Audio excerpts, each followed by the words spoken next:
Si Sri Vasudeva Datta mula sa Sri Chaitanya Charitamrita Madhya Lila 15.163. Salin, aking mahal na Panginoon, hayaan mo akong magdusa magpakailanman sa impyernong kalagayan.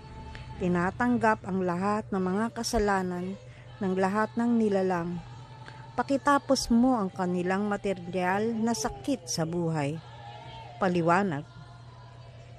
Nagbigay si Srila Bhaktisiddhanta Sarasvati Thakur ng mga sumusunod na paliwanag tungkol sa bersikulong ito.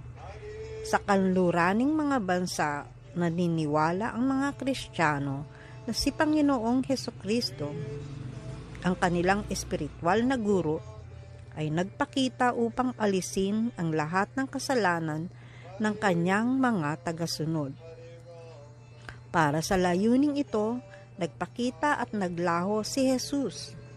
Subalit dito makikita natin na sina Sri Vasudeva Datta Thakur at Srila Haridas Thakur ay milyong-milyong beses na higit na maunlad kumpara kay Hesukristo. Si Jesus ay nagligtas lamang ng kanyang mga tagasunod mula sa lahat ng kasalanan. Ngunit si Vasudeva Datta ay handang akuin ang mga kasalanan ng lahat ng nilalang sa sansinukob.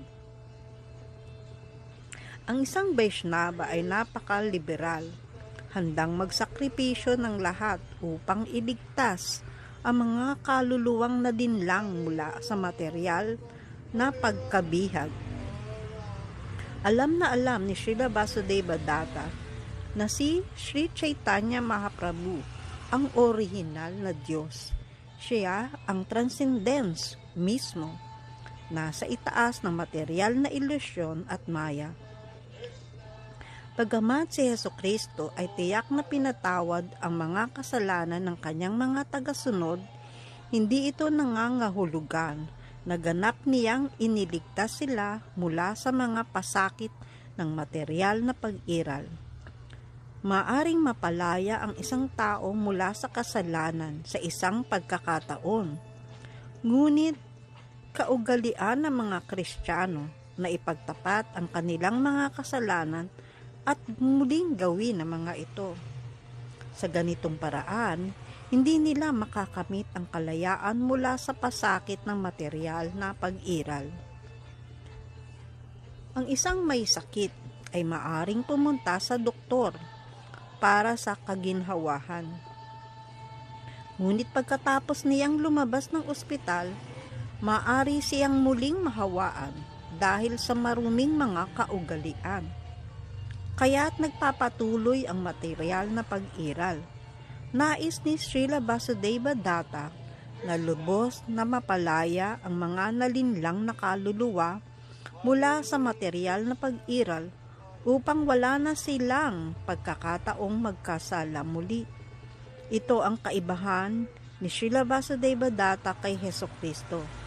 Malaking kasalanan ang humingi ng kapatawaran para sa mga kasalanan at pagkatapos ay muling gawin ang mga ito. Ang ganitong kasalanan ay mas mapanganib pa kaysa sa aktwal na pagkakasala. Si Vasudeva Datta ay napaka-liberal. Hiniling niya kay Sri Chaitanya Mahaprabhu na ilipat sa kanya ang lahat ng kasalanan upang ang mga nalinlang na kaluluwa ay maging dalisay. Ang panalangin ito ay walang bahid ng pagkukunwari. Ang halimbawa ni Vasudeva Datta ay natatangi, hindi lamang sa mundong ito kundi sa buong sansinukob. Hindi ito maaabot ng pag-iisip ng mga makasariling aktor o ng mga makamundong pilosopo. Dahil sa pagkakaligaw ng panlabas na enerhiya at kakulangan ng kaalaman, ang mga tao ay naiinggit sa isa't isa.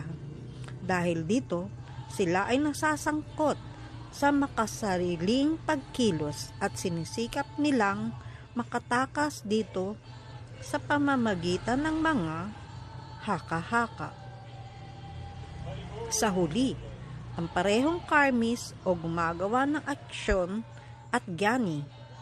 Ang mga pilosopo ay hindi napapadalisay.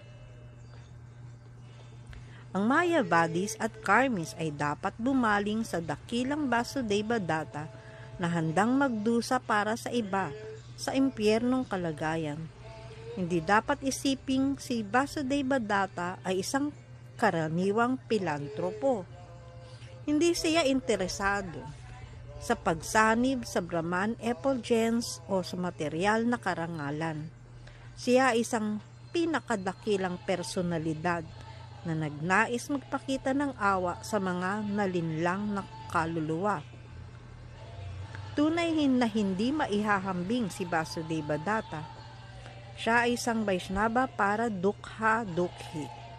Nalulungkot dahil sa pagdurusa ng iba.